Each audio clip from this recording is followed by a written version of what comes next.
Breaking news tonight, fears for superstar Wendy Williams as she claims she has only $2 to her name in a bizarre video. Is she living like a prisoner under a highly restrictive guardianship?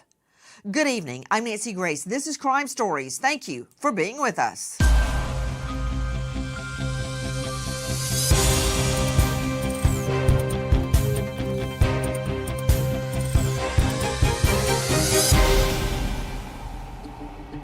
Talk show host and media personality Wendy Williams wrapped up in a controversial conservatorship, denying her dementia diagnosis amidst a legal battle.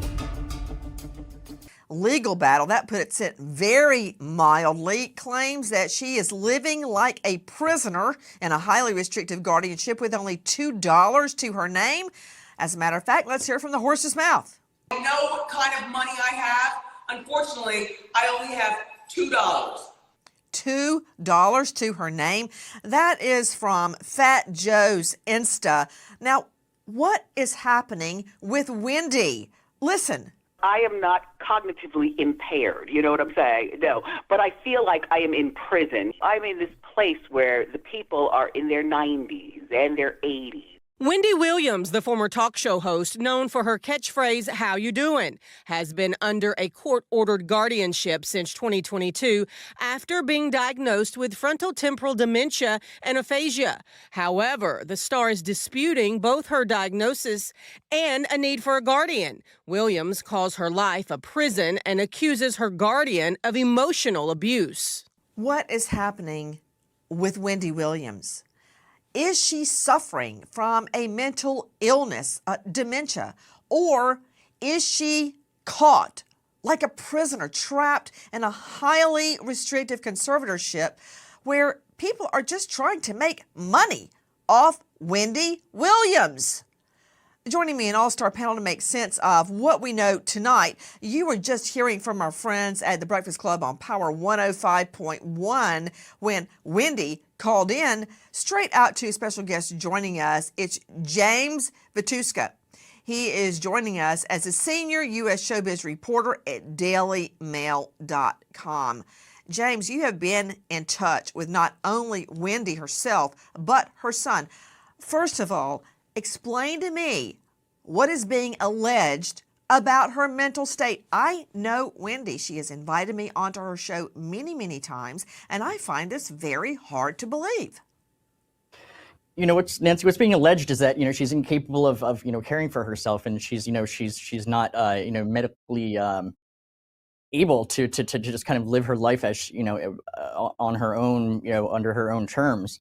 And actually, I spoke to Wendy in October, and this is prior to a lot of the reporters that have spoke to her, and I was instantly surprised at how normal she sounded. During our conversation, it was about 20-30 minutes long, and she was very coherent. She remembered things that from her past and specific details. We talked about Diddy. She remembered exact locations, and it didn't seem any different than the Wendy that that we're used to seeing on TV. She sounded a little bit sad, but she has all the right to be, and during the time, and during our conversation, she even gave out, how you doing, so it was really shocking to see, all of the what kind of came about after that in November, with all these people speaking out about her dementia and everything like that, because I just didn't get that impression. I'm not a doctor, but from our conversation for about 20-30 minutes, I was like, she sounds so normal, and I told my editor this, and I was like, are we sure this is, she's like, are you sure this is Wendy? I'm like, no, it's Wendy. And like, her voice stick out anywhere. So yeah, it was okay, that's really odd, James, because I had the very same experience the last time Wendy kindly invited me onto her program. As a matter of fact, predating that, Wendy invited me on her program to announce this, Crime Stories. I went on and announced it, that it was happening, and that we were launching it with Wendy, right?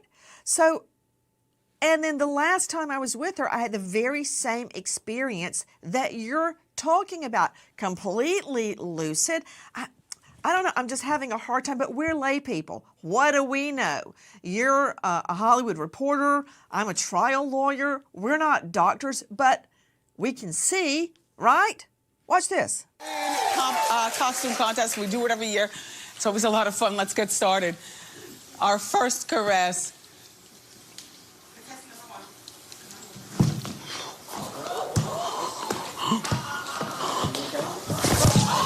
Williams' health issues become apparent in the later years of The Wendy Williams Show. Williams has always been open about her cocaine addiction in the 80s and 90s, which she overcame with no treatment. The host also diagnosed with Graves' disease, which causes hyperthyroidism. In 2017, Williams passes out during a taping of the show, and in the following years fills months of several seasons with guest host due to struggles with her health issues. You were earlier seeing a clip from the official Wendy Williams Show. Joining me, as I said, an all-star panel in addition to James Vituska from Daily Mail. I want to go now to Dr. John Delatorre, renowned psychologist, mediator specializing in forensic psychology. Dr. Delatorre, if she is not mentally impaired, and that's probably the wrong phraseology for it, then somebody's in a whole heap of trouble. Okay, this is bringing back all of the memories of the Free Britney movement, and whether you like watching her twirl around naked on Insta or not, her life choices that many people may not approve of, I don't care one way or the other, about her life choices does not mean that she is mentally incapacitated and needs a conservator. Just because you don't like what she does, that means nothing, okay? Only a shrink, not the church lady, is set to make that decision. Same thing here. But I've got an issue, Dr. John Delatorre. All we know about is Graves' disease combined with past drug use, and saying cocaine, well, that is kind of euphemistic. It was crack. Crack. Wendy was a crack addict, and look how she overcame it and what she became. I mean, a superstar in the talk industry. So how can Graves, which I don't believe affects your mental ability, and a long ago addiction equal this draconian conservatorship? The first thing that any kind of mental health professional is going to be doing when they're asked to conduct a guardianship evaluation is a medical examination, where we're looking at whether or not someone is gravely disabled, meaning that they can't care for themselves at all due to some mental disease or defect, or they're persistently or acutely disabled, meaning that their mental disease or defect kind of impairs them when it's, floridly an issue, but not necessarily their entire life, that with enough treatment, they can care for themselves.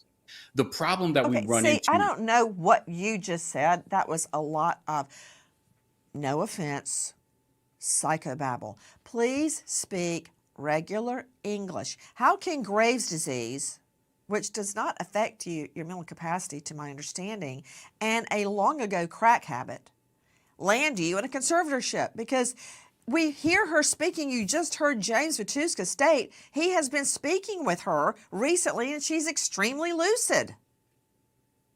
Right, but we're not speaking with her every single day. It's certainly possible that there are times in which she is better off than in other times. It's often called sundowning, where individuals who are experiencing high levels of dementia are perfectly capable of interacting well enough, right, to overcome the deficits. And Graves' disease, along with hyperthyroidism, can in fact impair cognitive abilities, which can impair personality functioning. There are these different kinds of neurological conditions.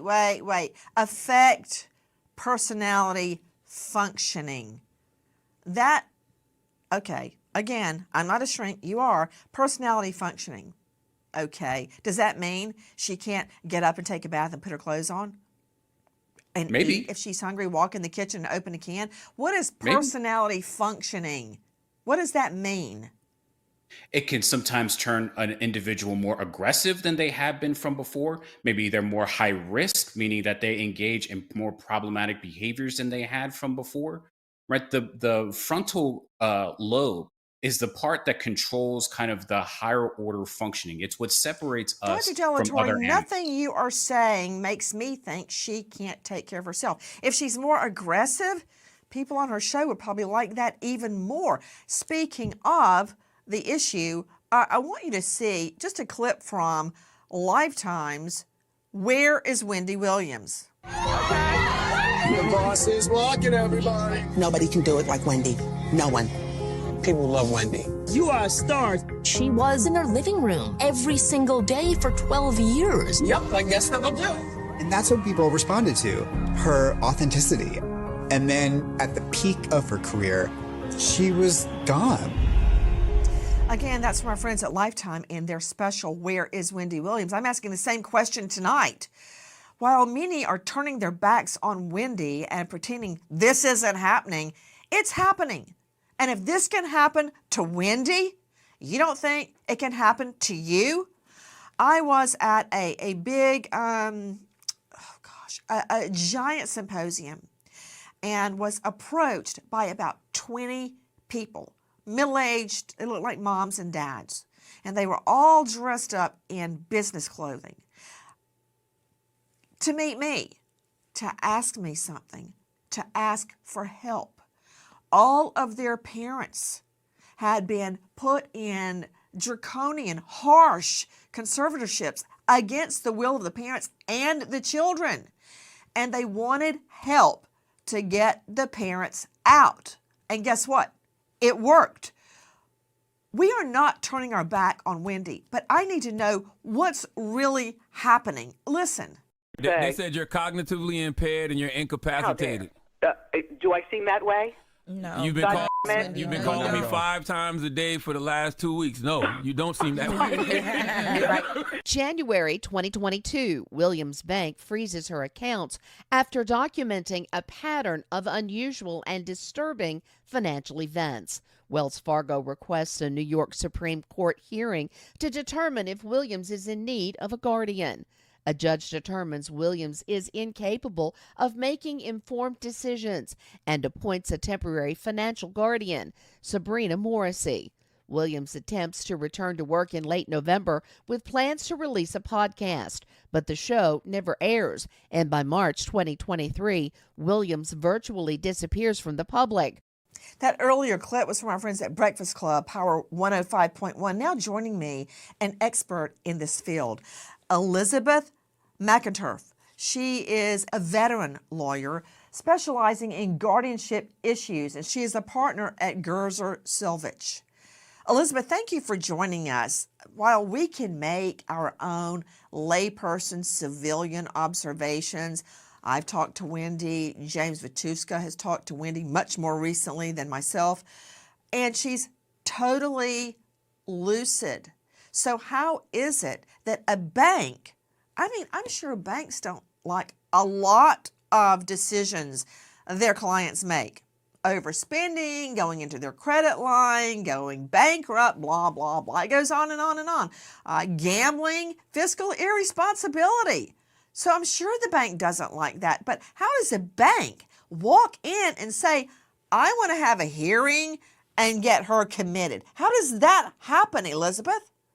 So that's not quite what the bank did. The bank noticed that there was a safety concern regarding Ms. Williams and her accounts. I think in particular, there was some unusual spending. And oftentimes banks are kind of first line of defense when somebody is being exploited financially. You think of the scammers that we get online, the emails that we're answering, phone calls we're picking up. Is they're the ones who are seeing mom and dad come in and withdrawing their entire life savings. So that's what they've at least alleged they saw here. They then petitioned the court to review whether or not Ms. Williams needed a temporary guardianship. They did not ask for her to be committed, is my understanding, but for the court to kind of undertake the process to see if that there was a safety protocol needed for Ms. Williams, including a temporary or permanent guardian. And the court ultimately found that she did. Okay, let me understand something, Elizabeth. Mm-hmm.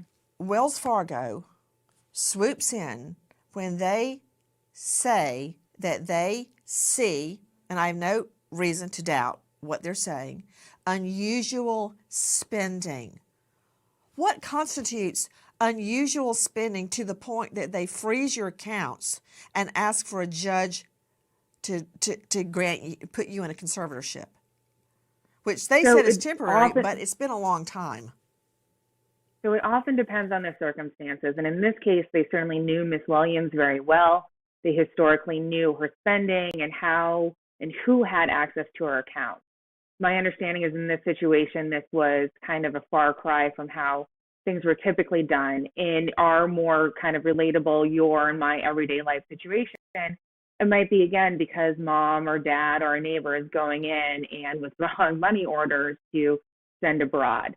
Those are the type of things that raise red flags on a financial institution that may cause them under guidelines to freeze an account or to ask the court to step in and intervene. Welcome back. Why is Wendy Williams being kept a prisoner, her words, not mine, in an extremely draconian or harsh conservatorship, now claiming she, quote, lives like a prisoner and has only $2 to her name left of her immense fortune that she earned and squirreled away? Can one pivotal incident trigger a breakdown that lands you in a conservatorship? That has been alleged about superstar Britney Spears. Listen. She was rushed to the hospital. Police say she was under the influence. The drama occurred after a 3-hour standoff over custody of Spears' children. Britney's supposed to turn boys over to ex-husband Kevin Federline, but Federline eventually calls police. Britney seen outside the gates of her home 2.5 hours after police first showed up. That incident with SWAT teams and helicopters hovering overhead, Britney in her bathtub, clutching her 2 little boys, not wanting to give them up, did that trigger a series of events that lands her in a multi-year conservatorship? Now, what could have triggered problems for Wendy Williams? Can I say the husband? Listen. 2019, after 20 years of marriage, Wendy Williams files for divorce from her manager and husband, Kevin Hunter, after discovering he fathered a child with another woman. Williams does not take the betrayal well and begins drinking heavily. Just before the divorce, Williams reveals she's been in rehab for some time. During the treatment, Williams is diagnosed with alcohol-induced brain damage. By 2021, doctors say Williams, 57, has alcohol-induced dementia. What, are they just throwing everything in the pot and seeing what boils over? We're hearing graves. We are hearing prior addiction to crack many, many years ago. And now this, can it all be true? Where is this coming from? Can one pivotal incident trigger a multi-year conservatorship where you have no control over your finances or your own life? To James Vituska joining us, dailymail.com, the husband.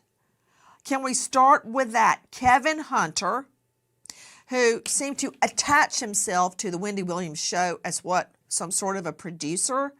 Then he basically is living close to full-time, but part-time with his mistress, a few miles away from Wendy's home.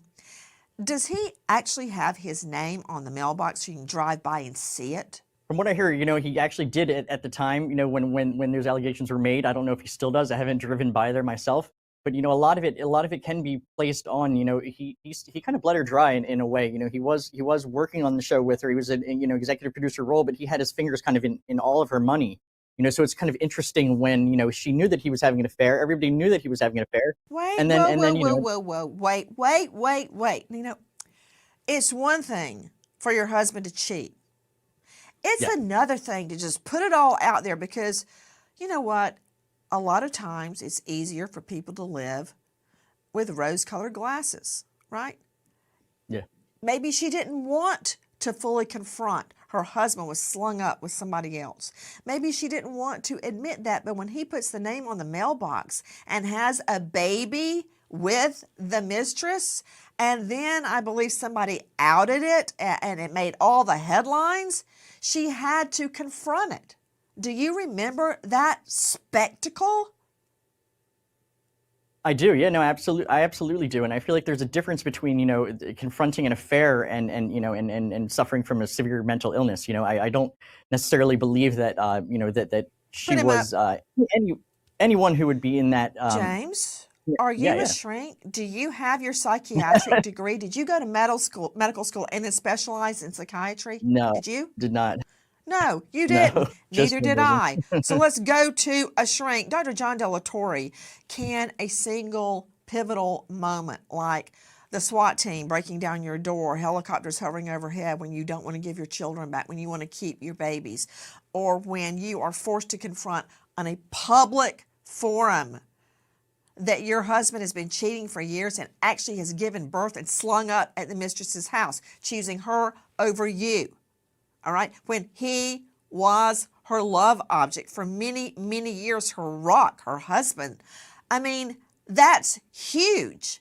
And it seemed to trigger a series of events that have now landed her in this conservatorship. Yeah, I think so. Can it be the impetus? It absolutely can. And can it, compel someone to start drinking alcohol excessively? Yes. Then the other problem that we have is her long-term history of crack cocaine abuse, which already Swiss cheeses the brain.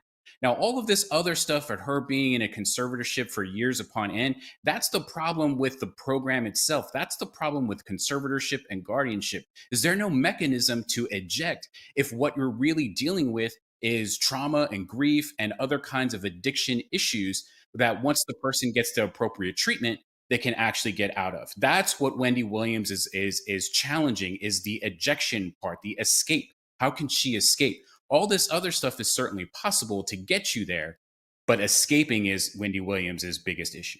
To Dr. Dennis C. Dougherty, joining us, addiction specialist, founder, and medical director of Right Relief Health. Dr. Dougherty, thank you for being with us. How is a prior addiction, and she admitted she had gone to a sober house more recently. The crack cocaine addiction was long ago, but more recently, she admitted she was in a sober house after this turn of events with her husband, such as he was, in a sober house and had started drinking again. That was the admission.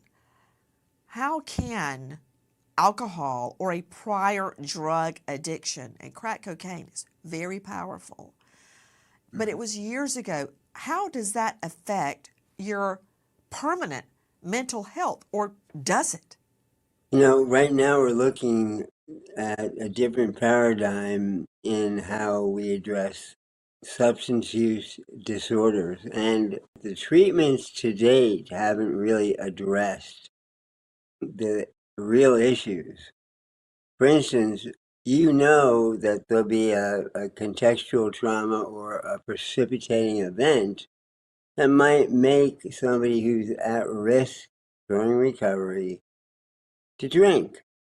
And not many years ago, you were sent to your AA prison back to the beginning, or in the 1950s, hung on a hook at Bellevue ER to be bettered. But the fact is that the very techniques that were used, they don't do anything that's helpful to allow the brain to change. So shaming, guilting, and particularly isolating someone is insane scientifically. Guys, is she truly in the throes of dementia? Or did this whole thing get started because the bank feared those people closest to her were bleeding her dry of all her money? Is that a reason to keep her in prison? Her words, not mine. Take a listen to our friends at Lifetime. As her family, we were all sitting on the sidelines watching, and she was crying out for help. Did you drink this whole thing today? Keep it there. Okay. Keep it there. She has people around who are yes people and allowing this to continue. This is all too much. Go! Fly! I have no idea where we are. This doesn't look like anything familiar. I think she's losing memory.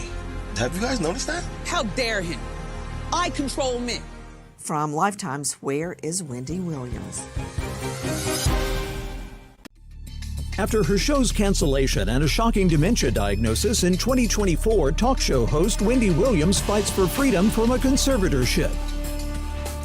It's very hard for many of us to believe that Wendy Williams is so incapacitated that she can't make any of her own decisions and has no access to her own business affairs.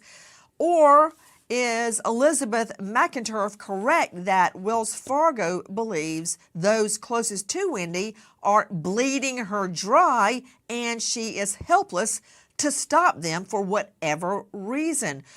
Look at this from Lifetime. My mom has done a great job making it seem like everything is okay always. Wendy, make sure you look here. 1, 2, 3. But in reality, there's something wrong going on. Did you see a neurologist? To find out if I'm crazy? Mm-hmm. Oh my God, no, I can't do this. I can't do this. I have to sit down again. She was put in front of a judge and given a guardian. That was when they took her away from us. That from our friends at Lifetime. It's their new doc, Where is Wendy Williams? In the last days, those around Wendy and Wendy herself speaking out about the way she is living. Listen. At the care facility her guardian has placed her in, Williams does not have any of her personal belongings or electronics. Williams has a phone, but can only make calls. She cannot receive them. Williams cannot leave her room without a staff member unlocking the door, much less make a trip to the store. Not that she has any of her own money to spend anyway. Williams is not allowed to travel to her family, and visits must be pre-approved. Family members are fearful Williams could be moved to a new facility without their knowledge. This is amazing. How is that, if it's to be believed, happening to Wendy Williams? You know, I remember vividly the Free Britney movement. No one seems to be speaking out for Wendy Williams. To James Vituska joining us, senior showbiz reporter at dailymail.com, are those living conditions that we just heard? Is that true? Well, you know, actually, I had a conversation with a family who I'm in constant contact with, Wendy's, direct family, her, her son, and also other family members. And actually, what I found is, what they said recently is interesting. And it's not that they don't believe that, Wendy, that she needs no care. Like, they're open to, her possibly, seeking, care, but they want it to be in Florida. They want her to be around the family. They don't want her to be isolated in New York. And they're open to having her, take evaluations and even, undergo, if she needs, some basic, help on the side, they want to be the ones to do it. And I think that's, a fair request, that she's being given. Okay, I don't know what you're saying. You're telling me the family wants to oversee her rehab? The family wants her to move. Their family wants her to be in Florida. That's basically the whole thing right now. Is that if she needs care, if she needs some help on the side or whatever, they're willing to to do it. But they can't do it if they're all in Florida and she's in New York. They want her to be there so that they can have her close. And that's what she wants too. That's all she wants. James, regarding where she is now, you have spoken to her very recently. She has no personal belongings or electronics. She has a phone but can only make calls, not receive. She cannot leave her room without a staff member unlocking the door. Is this true? I mean, I when I spoke to her in October, I called her and she picked up the phone. I don't know if it was a cell phone or a house phone, but she did pick up the phone. And she, she told me she was making breakfast. So I'm not sure exactly, all those specifics, but I do know that, I'm sure she's restricted on many things, as she says, but as far as, electronics go, she picked up and hello. Interesting. Tom Ruskin joining us, renowned private investigator and president of CMP, Protective and Investigative Group, for my purposes, former New York City Police detective investigator. Tom, thank you for being with us. Now, who are we supposed to trust?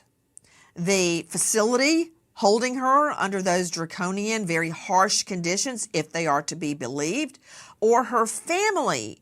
And seemingly, Wells Fargo was concerned that the family was bleeding her dry, that they were actually hurting her. Many people claim the same thing about Britney Spears' father. Listen. Britney Spears' father, Jamie, is back in the headlines, this time suggesting the pop superstar has dementia. Fans have disputed the explosive claim, saying it couldn't be possible that Spears had dementia while releasing 4 albums, as well as putting on high-energy global tours in over 250 Las Vegas shows. Yeah, I don't get that either. How could she do all that, Tom Ruskin, but have dementia? No, I mean, I'm not a shrink, but it just doesn't make sense to me. And in this case, if Wendy can talk to James Vituska on the phone, can give interviews outlining the conditions of her guardianship, how can she do that and have such horrible dementia she can't live alone, that she has to be in a facility? How do you ferret that out, Tom? How do you find the truth as an investigator? You systematically go out, you can conduct surveillances, you do interviews, and you try and determine what the facts are. We're a finder of the facts. And then we turn it over either to the court or to an attorney like Elizabeth or a law firm that we're working for or the family, and basically reveal what we find.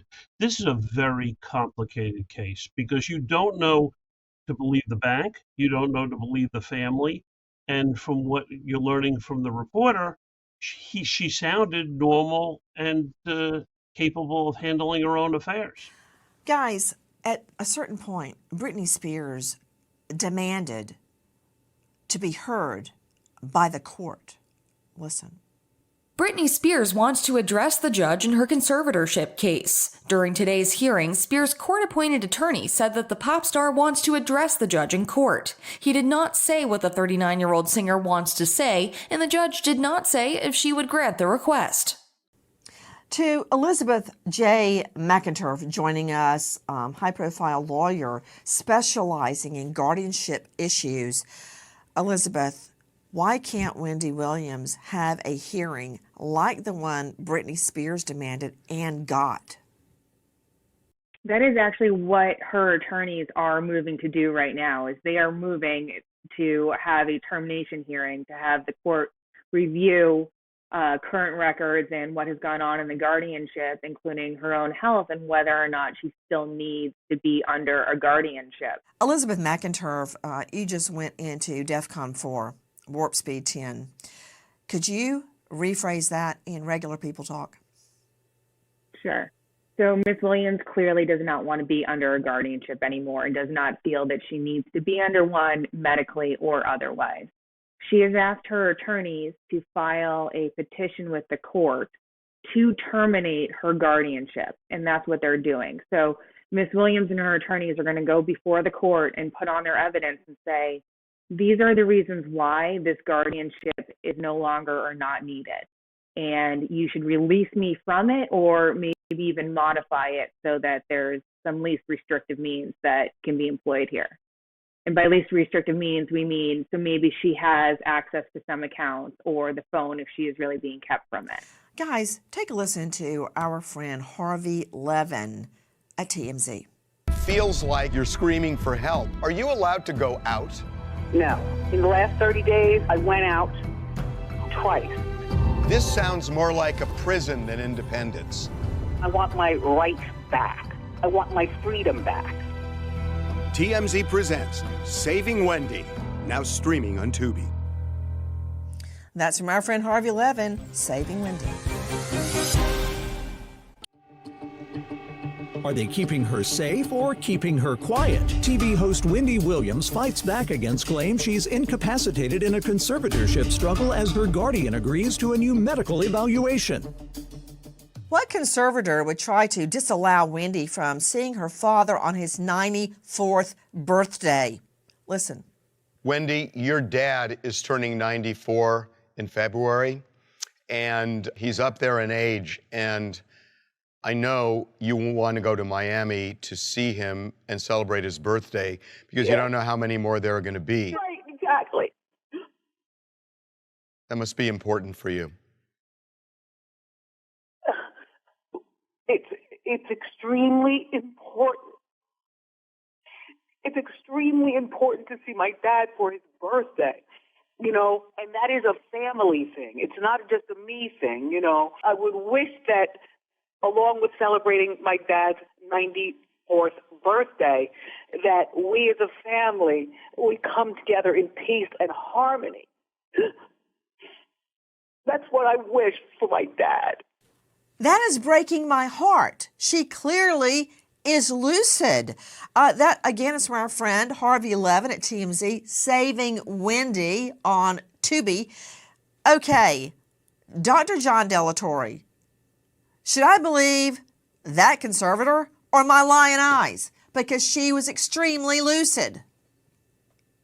Yeah, no, she seemed extremely lucid. That's why it's important to have one of these independent evaluators take a look at all of these other underlying issues. There's a whole lot of nuance that goes into conducting these guardianship evaluations, that sometimes someone can be appropriate, but other times they're not appropriate, which means that maybe they don't need a full guardian. Wait. Dr. Delatorre, I don't like it when people start talking about women behaving inappropriately.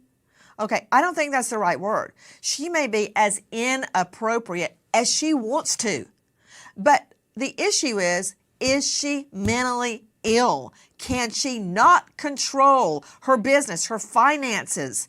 And according to Tom Ruskin, who's a pro at this, are people around her facilitating her illness in order to get to her money? That's the question. Can she fend that off? And the irony, Wendy Williams led the charge to, quote, free Britney. Listen. I'm part of the army now. Free Britney. Leave Britney alone. Yeah. I'm there. How dare you? I don't like the mother. I don't like the father. Jamie Lynn, where were you to help your sister out? I don't like you. I don't like any of them. Nope, none of them. Fire everybody and escape now, Britney. She ain't afraid to tell it. That's from the official Wendy Williams show. The irony that she was trying to help free Britney, which she did, and now no one is freeing Wendy. And she goes on. Listen. How dare you, Mr. Spears? You had me fooled. And you too, Mrs. Spears. Death to all of them. That from the official Wendy Williams show, and she was not afraid to call out family members and more that she believed were keeping Britney Spears in a horrible conservatorship. Whether you like what Britney's doing now or not, that is her decision to make. And she called out other people too. Listen. Ethan admitted to me Lucy, stop it. Denial is a river in Egypt. Your husband is gay. Okay, she said that. That's from the Wendy Williams Experience. Now listen to her calling it out on the Wendy Williams show. Ricardo Tucci, you know, Kanye's special friend. He's a very good friend of Kanye's. I didn't say a word because Kanye was probably in the corner talking about, yes, hunty. Pose, girl, yes. That's from the official Wendy Williams show. She would be having a field day right now with Kanye and Bianca Censori. Don't you know it? And more. Because fortunately, one of the TVs in our kitchen has closed captioning, so I'll be able to understand what she says. She, you know, Beyonce can't talk. Beyonce sounds like she's got a 5th grade education. She can't talk.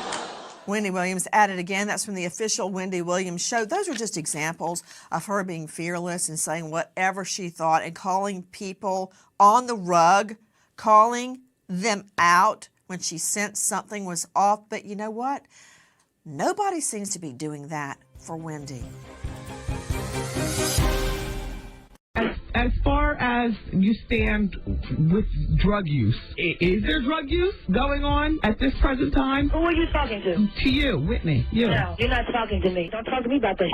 I was a full-blown cocaine addict, so That's your problem, not mine. Move on. Well, seems like Wendy had it right.